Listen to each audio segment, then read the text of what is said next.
Coming to you from a cozy little condo high atop Old Fourth Ward, Atlanta.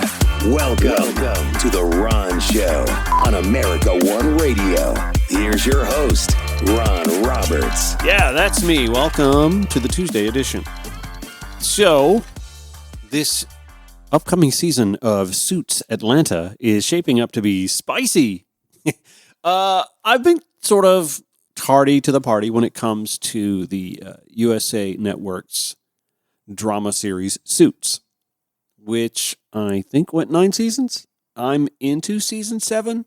And to be honest, I'm invested at this point because I really just want to see how the writers wrote Meghan Markle out, because she's only engaged to one of the 2 principal stars of the show, right? How's that going to work?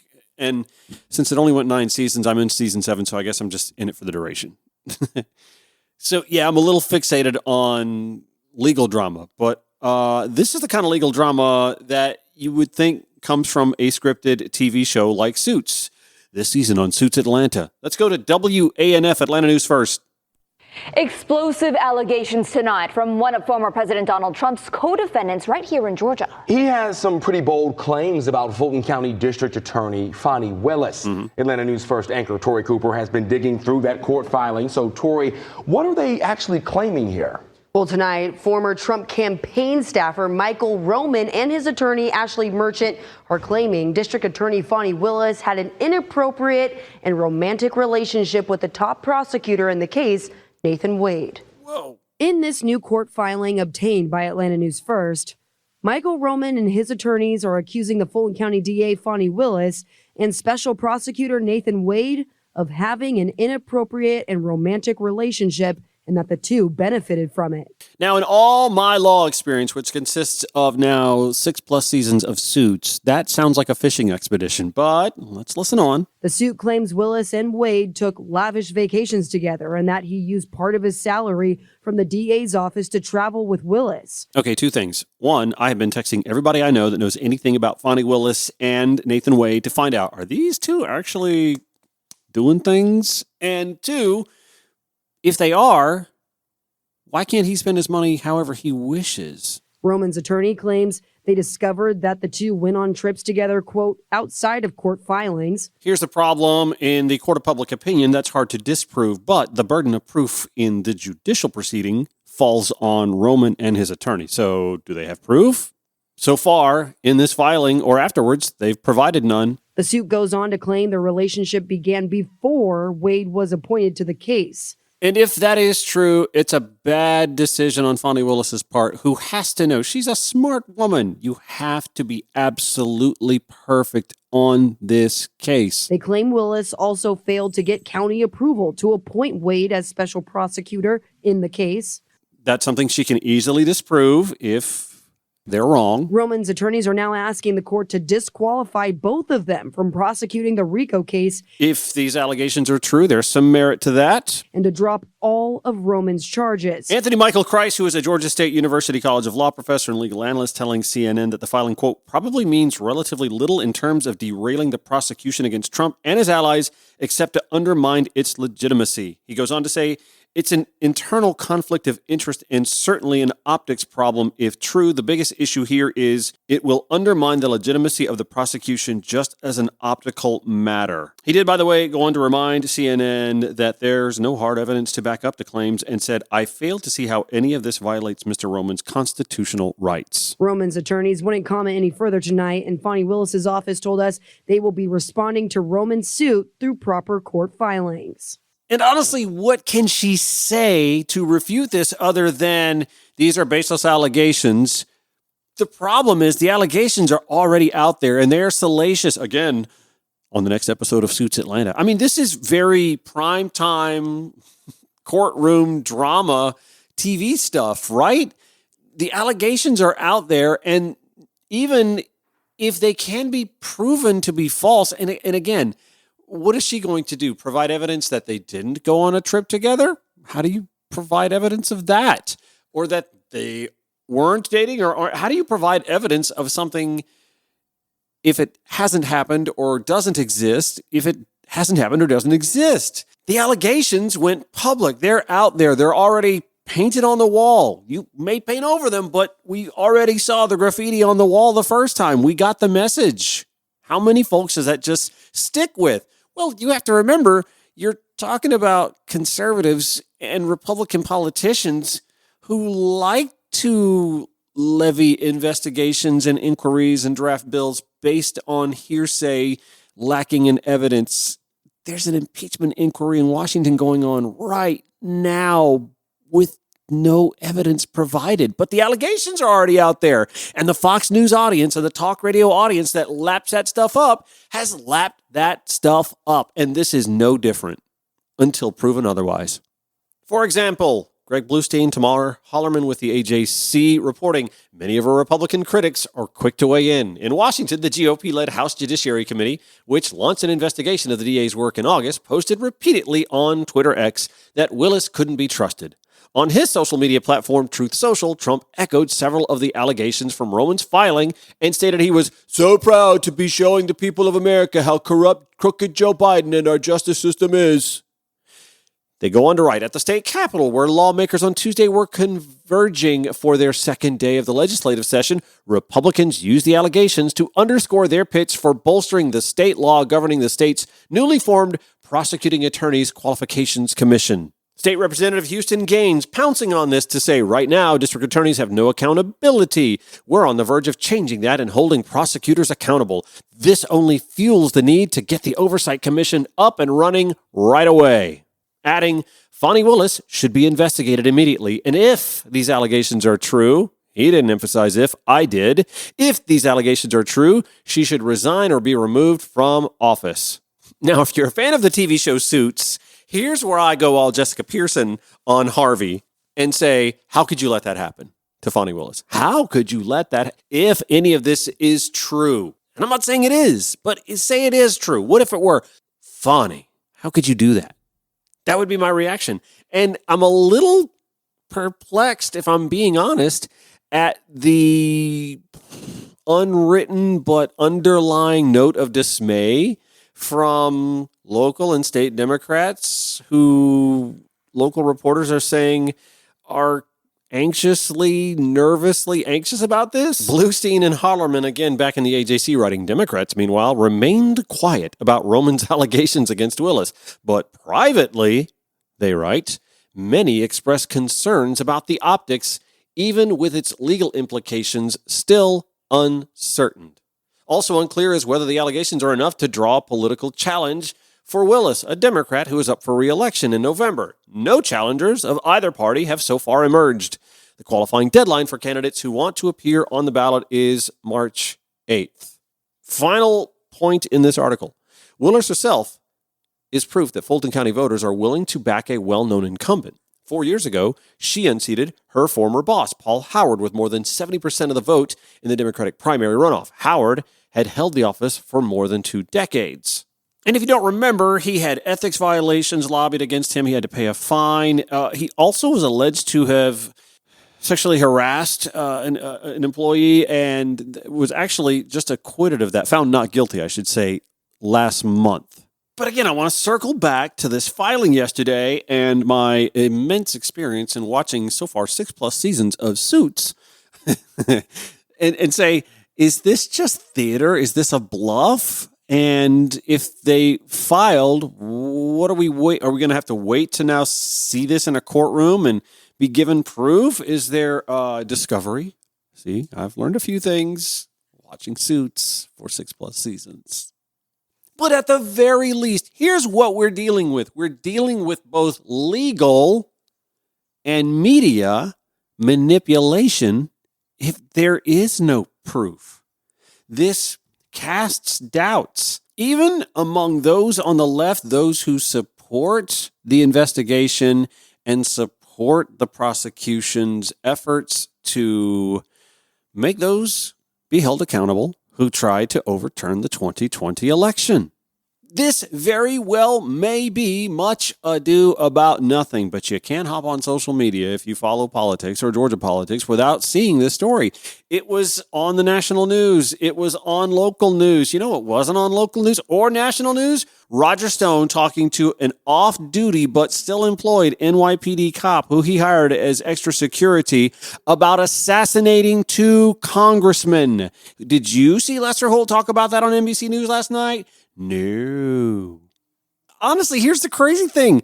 Even I'm somewhat guilty of this. I'm giving you my first segment of the show today devoted to this very allegation because there doesn't seem to be yet a play in the anti-Trump playbook to counter this kind of manipulation. Well, you know, people are saying, and I'm hearing, and that's what he does. He does that from the dais every time he goes to a rally, and there's no way to counter something that isn't based in fact to begin with. And again, I don't know that this allegation isn't factual, but they filed without proof, and until we see discovery, as I learned from 6+ seasons of Suits, it's just hard in the court of public opinion to counter this. Now back to the Atlanta Journal-Constitution. Bill Rankin and Tamar Hollerman reporting separately that the document filed offers no concrete proof of the romantic ties between Willis and Wade, but say, quote, sources close to both the special prosecutor, Nathan Wade, and the district attorney, Fani Willis, have confirmed they had an ongoing personal relationship. What the hell does that mean? I have personal relationships with my neighbors, but I'm not doinking them.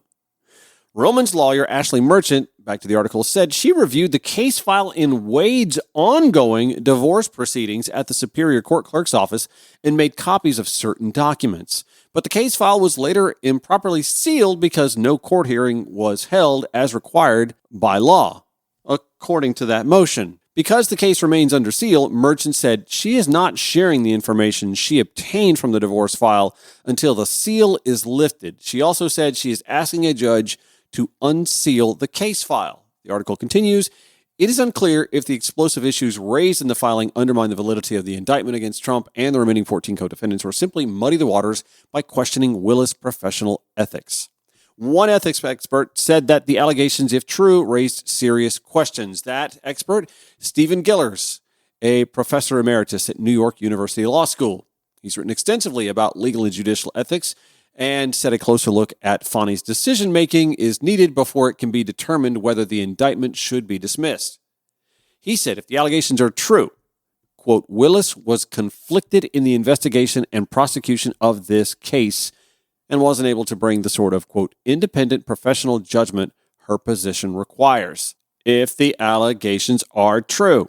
Gillers continues, that does not mean that her decisions were in fact improperly motivated. If the allegations are true, it does mean that the public and the state as her client could not have the confidence in the independent judgment that her position requires her to exercise. Again, if any of this is even true. And this delicious little nugget, Anna Bauer, who is a courts correspondent with Lawfare, tweets, per the Wall Street Journal, Fulton County District Attorney Fani Willis has been subpoenaed to testify in the divorce proceedings of Nathan Wade, the special prosecutor leading the Trump election interference case in Georgia, which tells me the source of all this is Nathan Wade's soon-to-be ex-wife. On the next episode of Suits, Atlanta. Trump doesn't have such a good day in court. We'll get to that next when The Ron Show returns on the America One Radio app, AmericaOneRadio.com, or wherever you podcast.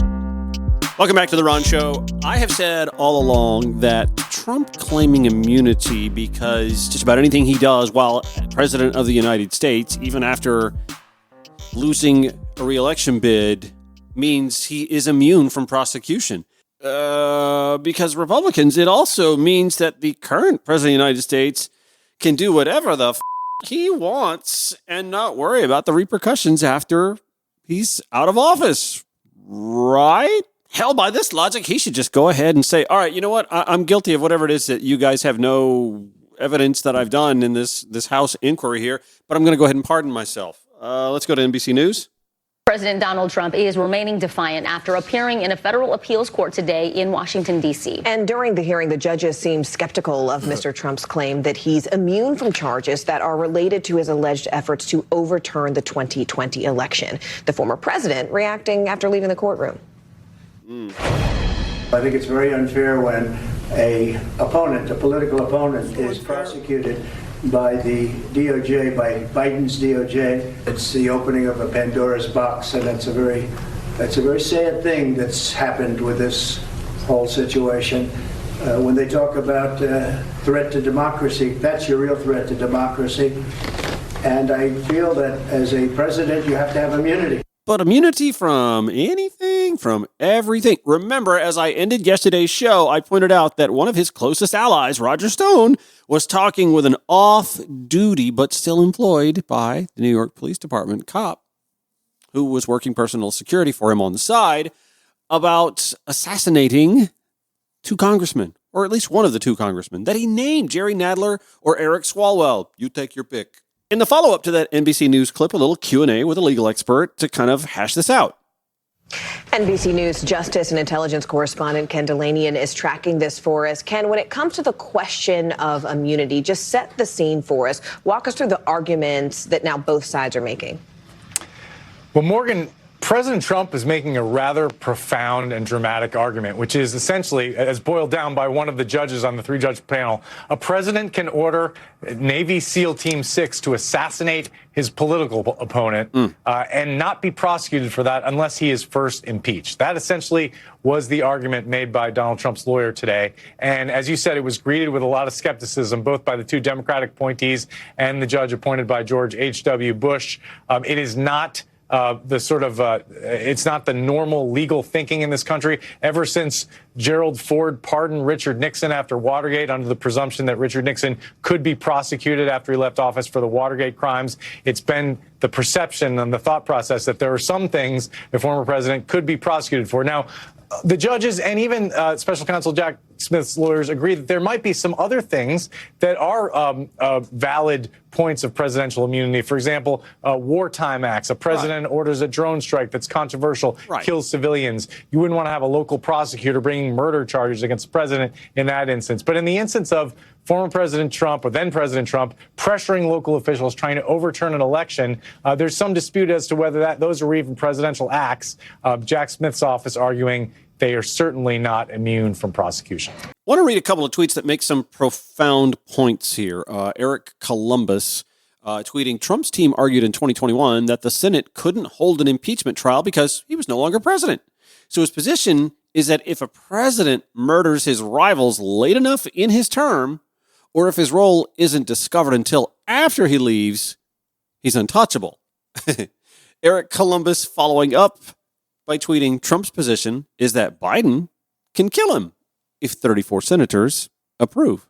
Remember, it takes 67 senators to convict in an impeachment trial, and 34 from 100 is 66 and not 67. 2 points to make here. Number one, innocent people don't go to these great and laughably comical and painstaking means to run the clock out. The other point is that's exactly what Trump and his legal team are trying to do. They're trying to run the clock out. They want this to get to a point where it's into the primary season, people are voting, and he becomes the presumptive nominee as soon as possible, which only emboldens the party that he becomes the nominee of to defend him and to try and curtail any legal proceedings until let the American people decide. Mitch McConnell might say, I doubt he would, but some might in the GOP, Marjorie Taylor Greene, Liz Stefanik, Jim Jordan, just to name a few, to let the American people decide what happens, and then say the American people decide, or enough in the right states, enabling the Electoral College to elect him so that he can then decide, none of this matters, I'm going to pardon myself. I don't sing on this show very often, but sometimes I just want to belt out so that I can ask you, aren't you proud to be an American? Where at least you know he can be free.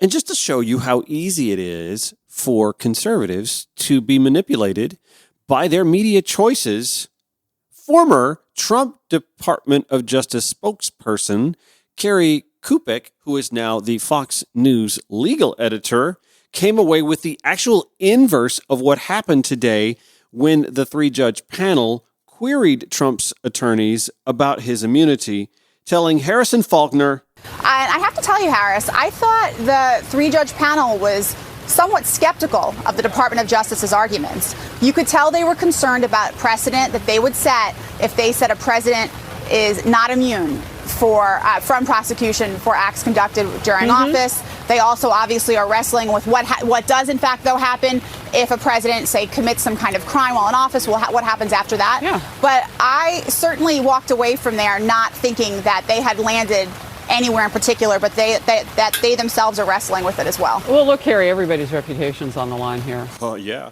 Everybody's. So they know they have to get this right, whichever way it comes. That's right. Yeah, they're on the line, right. too. Great to see you. Thank you very much. I mean, was Kerry Kupek listening to this exchange? Could a president who ordered SEAL Team 6 to assassinate a political rival who was not impeached, would he be subject to criminal prosecution? If he were impeached and convicted first. And so your answer is no. My answer is qualified yes. There's a political process that would have to occur under the structure of our Constitution, which would require impeachment and conviction by the Senate. In these exceptional cases, as the OLC memo itself points out from the Department of Justice, you'd expect a speedy impeachment and conviction. And what we learned after January 6th is with the current Republican Party, that's an impossibility. More Ron Show after this on the American One Radio app, AmericanOneRadio.com, wherever you podcast. This is The Ron Show on America One Radio. All right, let's start with this, which I think is sort of breaking news. At least this broke about an hour and a half ago. Greg Bluestein at the Atlanta Journal-Constitution reporting that Cobb County Commissioner Jerica Richardson said today that she's going to stay in the race for the newly drawn, solidly Democratic West Atlanta Congressional District, even though it puts her on a collision course with Lucy McBath. Earlier, we had reported that that was not going to happen, and I want to say I read that as well in the AJC, although frequent guest of the show and senior strategist for the Richardson for Congress campaign, Andrew Heaton, was a little more non-committal about what she was going to do. Well, I don't know if he actually talked about that on there, to be honest with you. I know we talked about it in text message, but again, I didn't withhold anything. I don't think I ever got concrete information. The article continues, Richardson's decision sets up a potential primary battle against Representative Lucy McBath, who said last month she will switch to the 6th Congressional District after Republican legislators drew her out of her suburban seat for the second time in 2 years. It was a surprising move by Richardson, Greg Bluestein writes, a Democrat who told the Atlanta Journal-Constitution that she wouldn't run against a Democratic incumbent. Easy for me to say. I talk for a living. But it may have been spurred by a court ruling this week that upheld a separate GOP-drawn Cobb map that ousted her from her commission seat. Richardson saying, I certainly know what it means to be drawn out of an office and fight to get it back.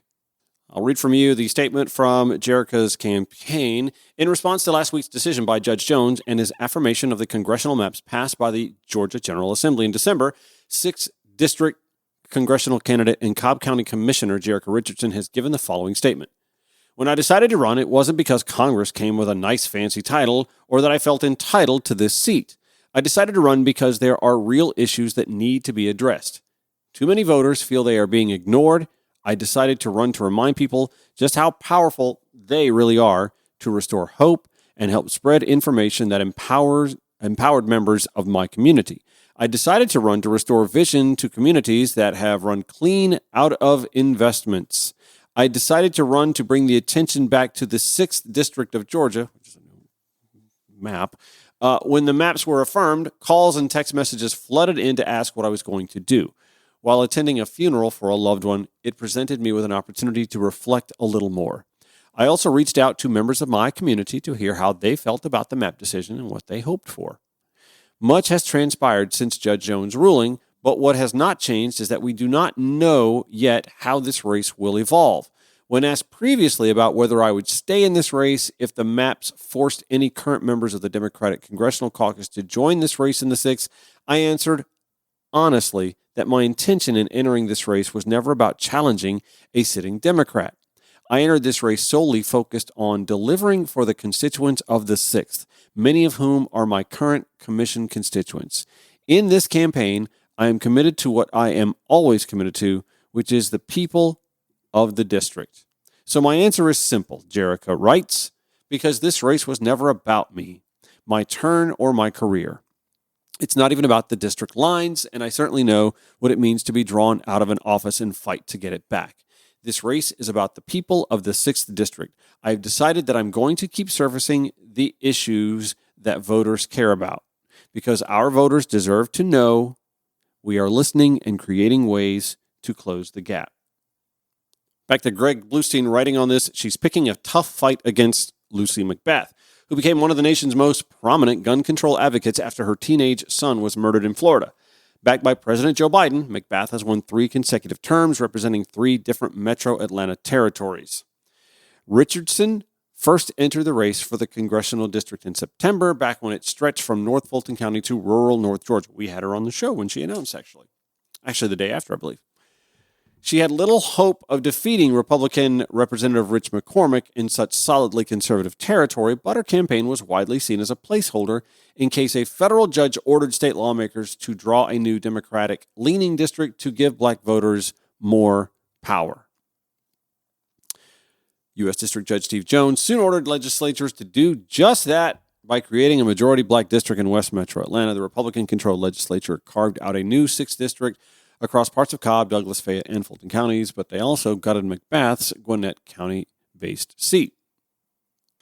Well, those of us on the left who live in the state of Georgia and in Metro Atlanta, we have ourselves a bit of a dilemma. Now, honestly, I thought when the maps were redrawn, I thought to myself, you know what? Lucy McBath has established herself and is a viable candidate in a swing district. Now, whether or not the district she currently resides in, as it's been redrawn, is a viable, winnable district or not, I can't say. Either way, state Democrats are faced with the likelihood of seeing 2 viable candidates within their party having to run against each other instead of competitive separate districts, because Republicans don't like competitive districts to be drawn, and because the Voting Rights Act is narrowly interpreted to only be intact to protect black voters and not minority voters. That's how the Obama-appointed federal judge Steve Jones saw that. So here we are faced with Lucy McBath going into a district she doesn't live in. I mean, I'm just being fair here. And there's no law that says you have to live in the district that you run for in the state of Georgia. Oddly enough. We knew this because I don't think Marcus Flowers lived in Georgia 14 when he was running against Marjorie Taylor Greene. I think he lived just south of it. Anyway, it's a little awkward, and it could be interesting to see if the Richardson campaign decides to take the "she doesn't live in our district, y'all" tact or not. I think a lot of this actually stems from what happened yesterday after I got done taping and in the midst of the show airing. This headline from East Cobb News: Judge rules Cobb's home rule claim is unconstitutional. You'll remember that Jericho Richardson's commission district was basically erased from a state legislatively drawn Cobb County Commission map. The Republican-led Georgia legislature drawing a more favorable map for Republicans, despite the fact that Cobb County is a blue county and has been at the polls since 2016 at minimum. Wendy Parker, writing, a Cobb Superior Court judge has ruled that Cobb County government's invocation of home rule over Board of Commissioners reapportionment violates the Georgia Constitution.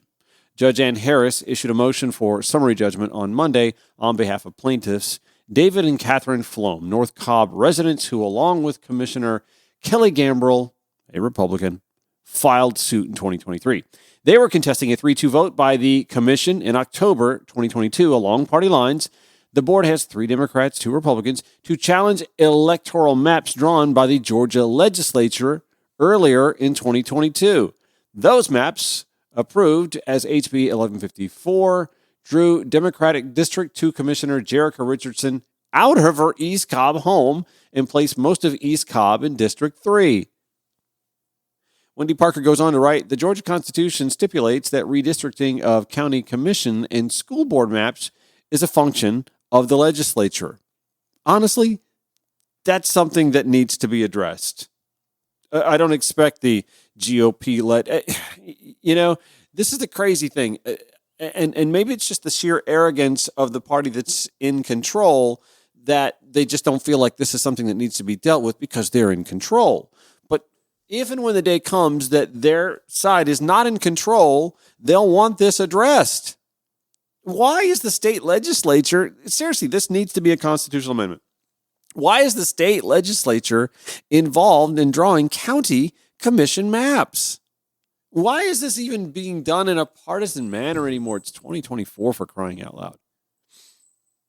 Anyway, back to Wendy Parker's article. The Republican-led legislature bypassed maps drawn by the Democratic-led Cobb delegation that would have kept District 2 lines largely unchanged. The county's legal challenge focused on a number of home rule exemptions passed in 1965 legislation designed to give local governments more control. What a concept. What a concept. They love local control when they're talking about local, aka state, that they control versus the federal overreach. But when it comes to actual local control, well, we all know you can't get more local than yourself, right, ladies? And you don't control yourself. Anyway, in a ruling, Judge Harris said that law, the Municipal Home Rule Act, and a constitutional amendment passed by Georgia voters the next year does not allow counties to invoke home rule to affect elective county office, including procedures for electing and appointing a county government authority. Let's see. Further down the article, through a county spokesman, Cobb County Attorney Bill Rowling said Monday his office will be appealing Monday's ruling. The quote, "We respect the ruling by Judge Harris issued this morning. The county has already filed its motion of appeal and looks forward to making our case during the process ahead." The group for which it stands, a nonprofit advocacy group created by Jerica Richardson, issued a statement Monday afternoon denouncing the ruling. This ruling cast a spotlight on the District 2 seat, triggering the possibility of an immediate vacancy due to the reinstatement of the state's HB 1154 map. That's from the organization's executive director, Mindy Seeger. The unprecedented midterm vacancy arising from redistricting history in Georgia raises legitimate questions about the potential violation of OCGA 1311, a critical statute addressing the alteration of terms of office. That's just a fancy way of saying that's some crazy shit that you can just draw somebody out of an office in the middle of their term because the term straddles a redistricting process. It's the damnedest thing, y'all. Time after time after time after time, we see conservative Republicans loathe your right to vote and your right to vote having actual power. They do. They don't believe in little d democracy. They don't. They shirk it any chance. They're shirking it here in Cobb County. They're shirking it at the state legislative level, at the congressional level here for the state of Georgia, and throughout most of the United States in states that they have gubernatorial and legislative control in. They do not believe in democracy when it comes to electing our chief executive, the president, obviously. And they don't see any fallacy whatsoever in an electoral college that is poisoned largely from a House of Representatives that is stuck at an arcane number 435 for some reason and has been for nearly 100 years, despite the fact that the population of the country has nearly tripled. For the life of me, I don't understand why Democrats don't make more noise about this. Why am I the one, I'm sure there are a few others, but why am I the one saying Republicans hate democracy? You, as a voter, they don't like your vote counting.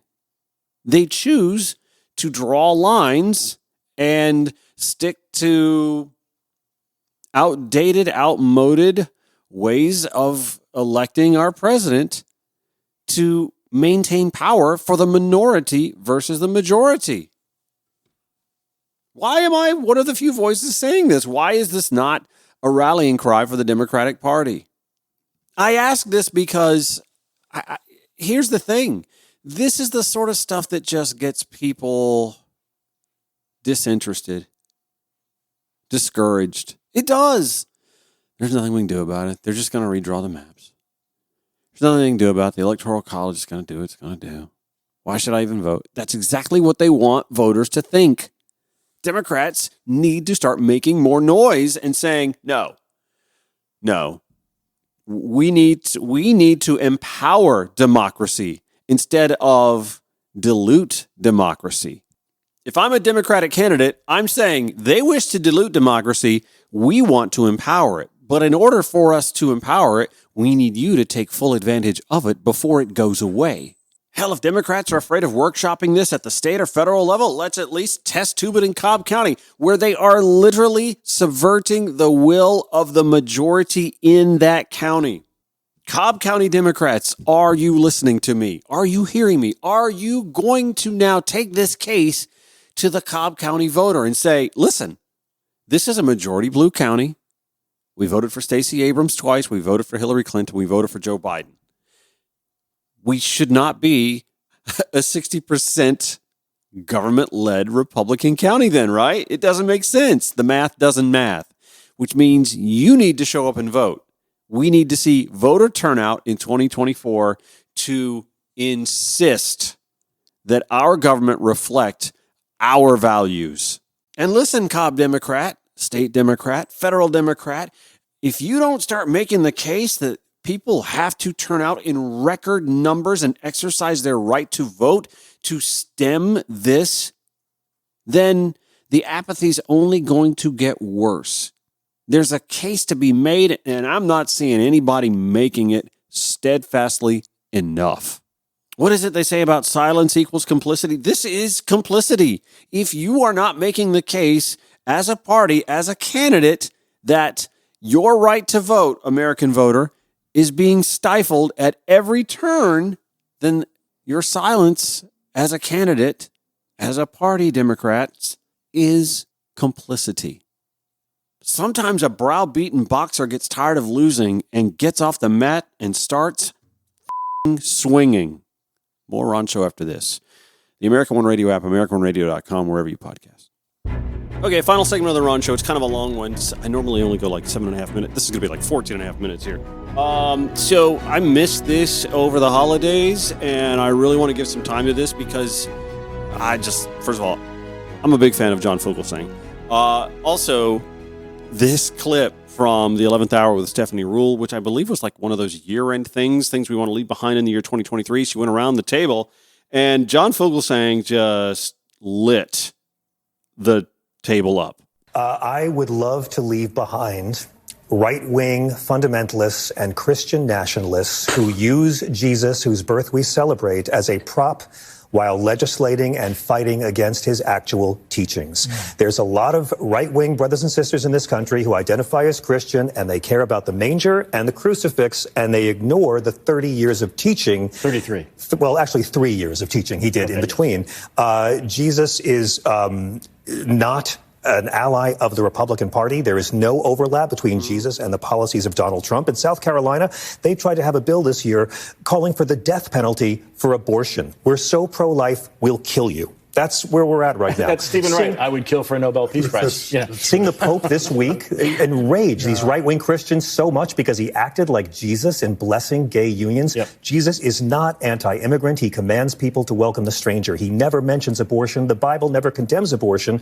We've had 2 generations of Christians in this country who have been groomed to believe criminalizing abortion is something to do with what Jesus talked about. Christ was a peaceful, radical, nonviolent revolutionary, never mentioned gay people. He commanded you to pay your taxes, to welcome the stranger. Individuals and nations must care for the poor and sick in Matthew 25. He who lives by the sword must die by the sword, Luke 22. There's a reason why these right-wingers never try to put the Sermon on the Mount on walls in classrooms. Thank God somebody read the Bible. Wow, just before Jesus' birthday, you're delivering. Listen, I'm the child of an ex-nun and an ex ex Franciscan. Oh, wow. And if you want to criminalize abortion and put people in jail because you're so Christian, when Jesus never mentioned abortion, but you support the death penalty, which Christ actually opposed, the rest of us. A lot of men wrote the books, you know. But if you support those things, then the rest of us aren't obliged to take your claims of Christian piety seriously anymore. And the media is to blame because the media loves a bad guy and has made the Falwells and the Robertsons pass for what Christianity is for a generation.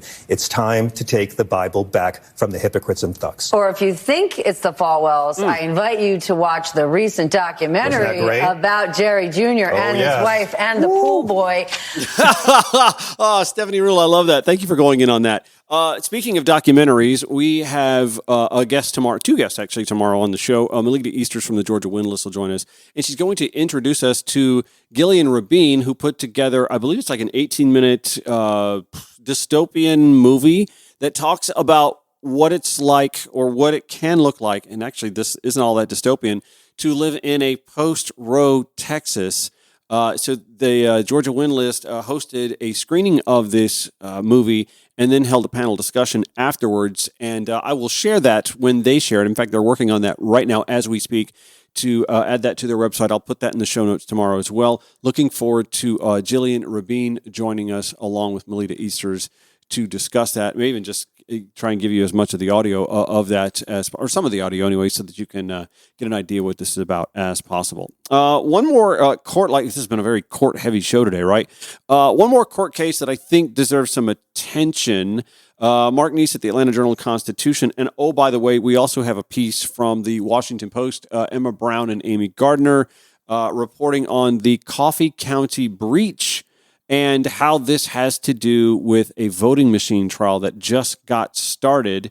Susan Greenlaw, by the way, in town tomorrow. I think I'm going to hang out with her, and we're going to talk a little bit. She's been on the show a few times today. Mark Neese reporting a trial questioning the security of Georgia's touchscreen voting systems started today with allegations that a breach in Coffee County showed real-world vulnerabilities in a defense that actual risks are speculative at best. The case, Mark writes, playing out in a packed federal court in Atlanta, will test whether the Dominion voting system used in Georgia creates an unconstitutional danger that voting machines could be hacked or programmed incorrectly. With a touchscreen and printer displayed at the front of the courtroom, attorneys for the plaintiffs asked the judge to settle disputes about voting machines before this year's presidential election. And by the way, one of the plaintiffs is the Coalition for Good Governance. We've had representation on from that show as well. This is a left-leaning sort of a trial here.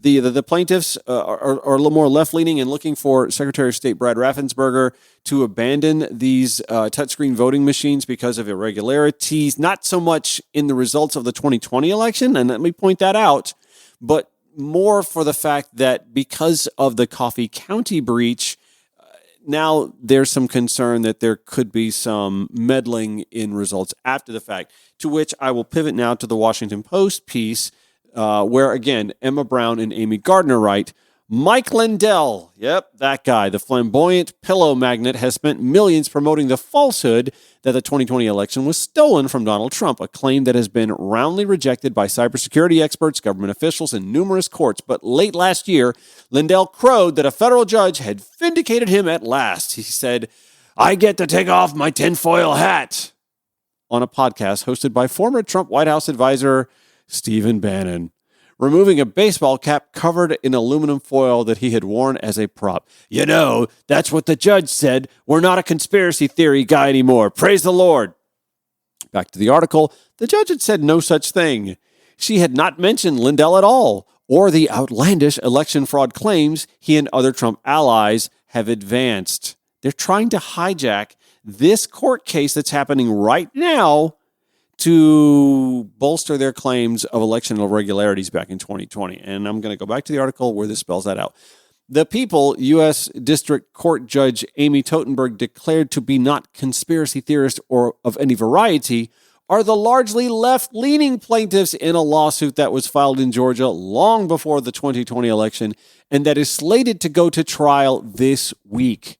They argue that voting machines there present security risks that state officials are constitutionally obligated to address, and they have the backing, Totenberg wrote, of, quote, some of the nation's leading cybersecurity experts and computer scientists. Anyway, we're keeping our eye on curling versus ref. How about the Trump and Lindell people trying to use that to their advantage? Ugh, disgusting. That's it for the Ron Show. Lots of show notes at ronshowatl.com for you. Back here tomorrow, 5 to 6 p.m. on the American One Radio app, AmericanOneRadio.com, and then wherever you podcast. Have a good one.